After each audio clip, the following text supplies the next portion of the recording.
that was slain before the foundation of the world. And we understand that in this revelation, John had got to a point where the heavens was open and there was a cry in the midst of the heavens for somebody to unloose the book that would show forth the scenes or the revelation of Jesus Christ. And there was a cry, and no one was amongst the throne or amongst the beast or the angels or in the earth or on the earth or above the earth that could open this book that was in the right hand of God. So there, so much so that John began to weep. Can't nobody show us the instruction? Can anybody interpret the book? Can anybody open the book? And it was such a wailing that John started crying. Because no one was worthy. Worthy was the midst of this scroll and book that was laid in the right hand of God. And so that if we look into it, we can go into the point that how did God know man would sin and fall away from him before the foundation of the world? That would be my question on Snapchat. How did God already know? See, with our puny minds and our humanity, we can only conceive so much. Unfortunately, sometimes with men and humanity of ignorance, we can only see the thing that's in front of our faces. And we only understand the things that we can feel and touch. So the things that are spiritually are lost to us in our fallen nature. And sometimes we don't understand that God had already set a plan and purpose. And how we say, how did he know Adam was going to eat of the fruit? And you ask me, I don't have a theological question to give it back to you to say why he knew. But when I get the glory, I'm going to ask. He knew that somehow that we would be in a fallen condition. Because he had already prepared a way of escape. He did. For humanity. And somebody took it and said, well, 42 generations. I said 42 generations and 6 dispensations to bring us back to God. And this is what God was doing.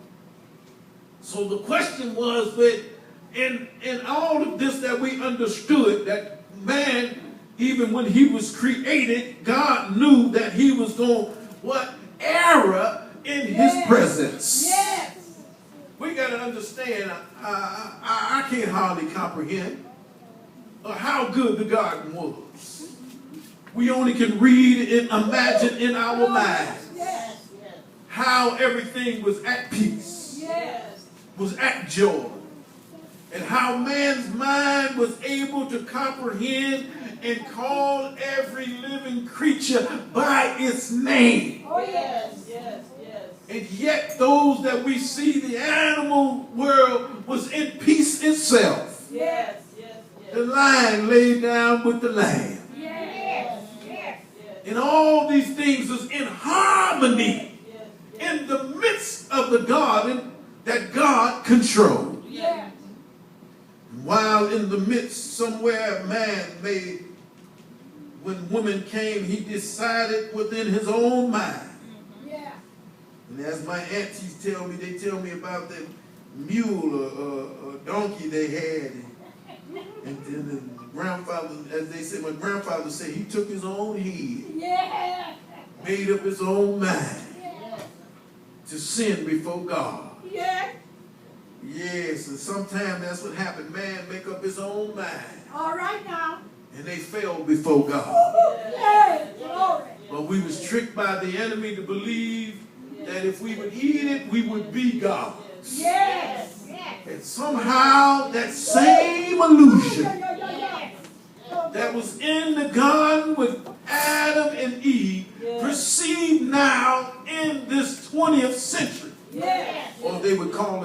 21st century.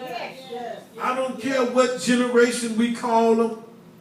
If they're the generation of X, Z, Y, or the new generation, we still are in our fallen condition. And in our fallen condition, man had made up his mind and still want to be God. Oh, yeah. We still want to be God. We still want to do our own thing.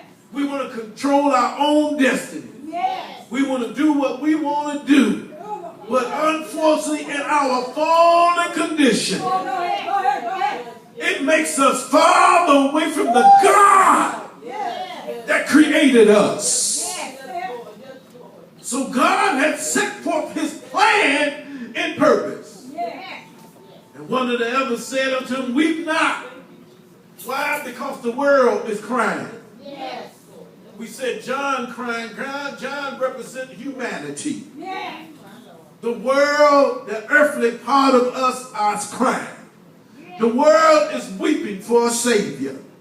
Why are we weeping? Because there's been wars that have destroyed children. There have been anarchy. There have been genocide. There have been destruction because we're in our fallen nature. Man have been destructive to its own self. They was worshiping yesterday, or I would say praising yesterday for the end of World War II. They were standing and looking back on the bomb that fell on Hiroshima.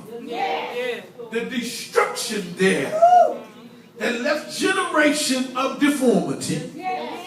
A land that couldn't grow any crops that you would want to eat from. Water that was contaminated for years. Children whose minds and problems that will ever be in their lineage. That messed up the DNA part of their livelihood. Whatever be in that DNA is structured for a generation. But that was because man in his fallen condition destroyed his own self. So in his weeping, we find that he was weeping and he said, well, wait a minute. The elders folks said, weep not, behold the Lion of the tribe of Judah. God have called him forth. The root of David. Got the princehood, the kingdom in his hand. Has prevailed to open the book. I mean, he has conquered. He has taken on the enemy. He has destroyed him. In spite of whatever came, he has been defeated. He prevailed to open the book and to loose the seven seals. And beheld, lo, in the midst of the throne, the four beasts. They didn't have the ability to do it. In the midst of the elders didn't have the ability to do it.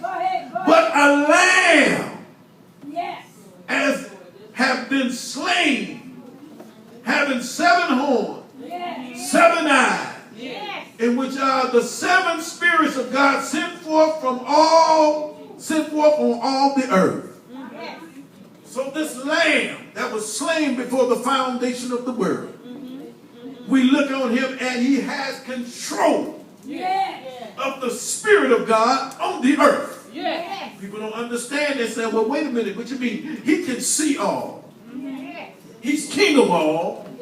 And he controls all. Well, you're saying, well, yeah, 3 things makes whole. So we have 3 problems. Because when man fell, we destroyed the 3 parts of man. Body, soul, and spirit. So God sent back a power that has 7 spirit in 3 parts. It said his horns, his eye, and which is what? The Spirit of God. A lamb, which stands for whatever sacrifice we needed. The 7 horns shows that forth that he had the control of everything. His eyes is that he ain't missing nothing.